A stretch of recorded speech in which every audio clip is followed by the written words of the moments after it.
Okay, now we're going to focus on the Unit 14 post-lesson assessment, the answers to the questions on the youth course, payroll deductions, and tax form terminologies. So first question, what are payroll deductions? This is essentially the money that's taken out of your paycheck before you receive it. What are the types of payroll deductions? Well, there's really two types. There's your pre-tax deductions. These take care of things like your health insurance, your retirement plan. Pre-tax deductions will decrease your W-2 income tax, and this can put you at a lower tax bracket.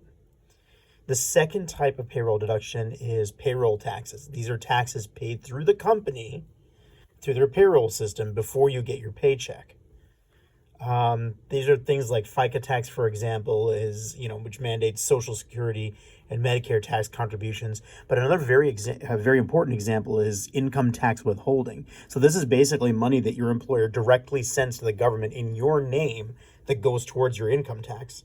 So when you fill out your W-4, when you start your job, your boss can estimate how much you're going to have in taxes and therefore can send the withholding income tax to basically pay off your income tax. This means that later on when you file your income taxes, you will take into account income tax withholding and deduct it from the amount that you owe in your calculations to the IRS.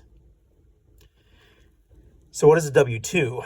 W-2 is a wage and tax statement. This is what's given by the employer detailing how much you were paid and how much money was withheld either as pre-tax deductions and payroll taxes over the last year. It's kind of a receipt. A W-4 is an employee withholding certificate. So this gives the employer an idea of how much income tax to withhold from your paycheck. This is done by the employee typically once when you join the job or if you have a major life change. A Form 1040. Form 1040 is the individual income tax return. This is the form that you use to fill your taxes. Very important to know that. Form 1099. This is like a W-2, but it's for income from any other source besides your employment. Now, for example, you can have various subforms for non-employed compensation. If you're a contract worker, you can get one for interest income or money made in miscellaneous ways. What is a Form 1098?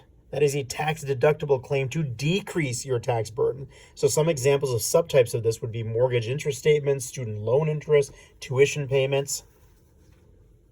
What is a filing status?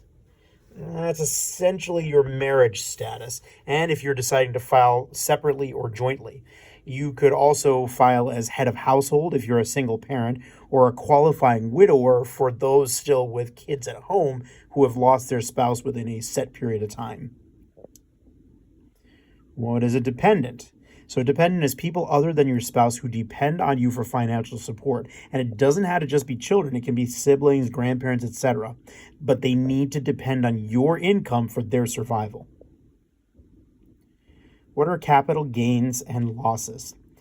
This is income or loss from buying and selling assets, so things like real estate or stock. If it's a short-term capital gain, you've owned it only for less than a year before you sold it off. A long-term capital gain has been owned for more than a year. This is an important distinction because long-term capital gains are taxed at a lower tax rate, whereas short-term capital gains are taxed as part of your gross income, thereby raising your tax bracket. What is a business expense? A business expense is basically any money that's spent maintaining or improving your business.